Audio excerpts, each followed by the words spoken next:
पटेल तटकरे आणि मुख्यमंत्र्यांच्या भेटीचं कारण अखेर समोर आलं। मुख्यमंत्र्यांकडे पार्थ पवारांची तक्रार केल्याची सूत्रांची माहिती आहे। पार्थ पवारांना केंद्रीय मंत्रिमंडळात सहभागी करण्याची पक्षातून मागणी होऊ लागली आहे। पक्षातील मोठ्या पदाधिकाऱ्याची सुनेत्रा पवारांकडे पत्राद्वारे ही शिफारस।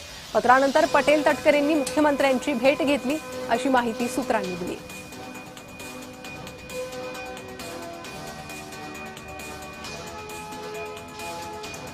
अधिक माहिती घेणार आहोत। या संदर्भात आमच्या प्रतिनिधी ज्योत्सना गंगणे सध्या आपल्यासोबत जोडले गेले आहे। ज्योत्सना, काय चाललंय सध्या राष्ट्रवादीत?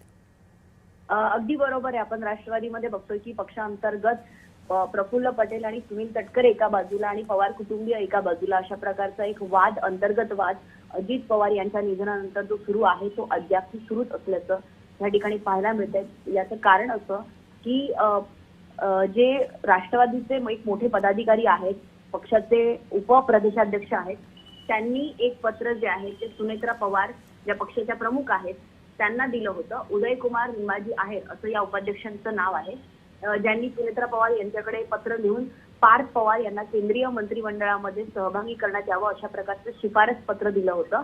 आणि येत्या काळामध्ये जे केंद्रामध्ये मंत्रिमंडळाचा विस्तार होणार आहे त्याच्यामध्ये पार्थ पवार यांना सुद्धा संधी देण्यात यावी, कारण सध्या पार्थ पवार जे आहेत ते राज्यसभेचे खासदार आहेत।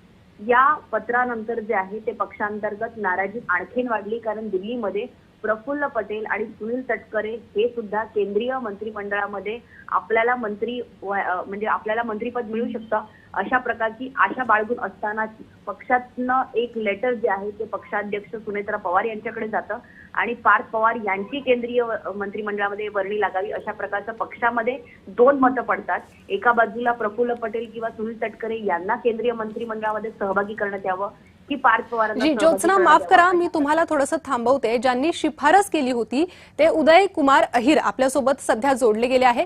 उदयजी, काय म्हणणं आहे तुमचं? नेमकी तुम्ही एक शिफारस केलेली आहे आणि सुनेत्रा पवारांना त्या शिफारसीचं तसं पत्र पाठवलेलं आहे, तुमचं म्हणणं काय नेमकी?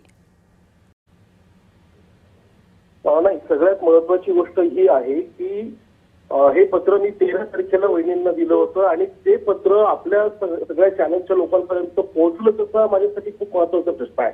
त्यासाठी आपल्या सगळ्यांचं, खरंच आपल्या सगळ्या प्रतिनिधींचं अभिनंदन करावं थोडं कमी आहे, कारण हे पत्र खूप गोपनीय पद्धतीने आम्ही दिलेलं होतं, कारण हे आमची पक्षांतर्गत विषय होता। दुसरा महत्वाचा मुद्दा हा आहे की प्रफुल्ल पटेल साहेब आणि तटकरे साहेबांनी, आता आपल्या प्रतिनिधी बोलत होत्या, प्रफुल्ल पटेल साहेब आणि तटकरे साहेबांनी या पत्रावर नाराज होऊन मुख्यमंत्री महोदयांची भेट घेतली की काय?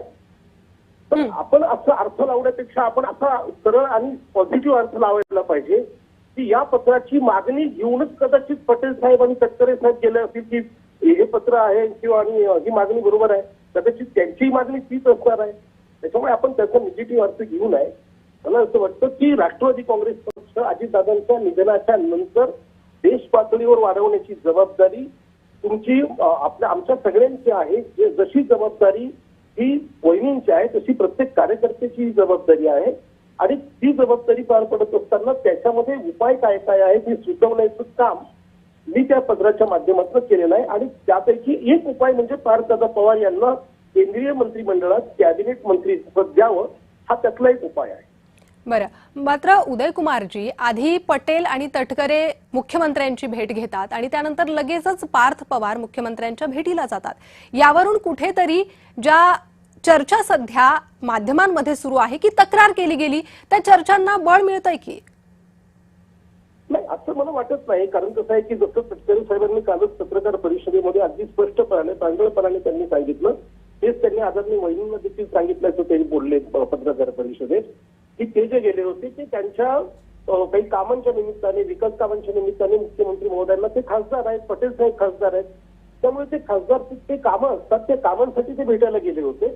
आणि आदरणीय आमचे पार्थदादा पवार हे पण खासदार आहेत, ते पण कामांसाठी मुख्यमंत्री महोदयांना भेटायला गेले असणार आहेत। त्याच्यामुळे आपण वेगळे काहीतरी अँगल त्यामधून बाहेर काढू नये। आणि मला असं वाटतं की राष्ट्रवादी काँग्रेस पक्ष एकसंघ पक्ष आहे आणि या पक्षामध्ये पुढे घेऊन जाणं, शिवशाहू फुले आंबेडकरांचे विचार पुढे घेऊन जाण्यासाठीच आमचं सगळ्यांचा एक प्रयत्न आहे। बरं, उदय कुमारजी, खूप धन्यवाद तुम्ही दिलेल्या सविस्तर प्रतिक्रियेसाठी।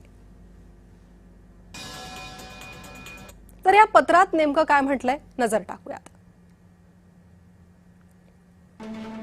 येत्या काही दिवसात केंद्रीय मंत्रिमंडळाचा विस्तार होणार आहे। राष्ट्रवादीला देश पातळीवर विस्तारित करण्यासाठीची योग्य संधी आहे।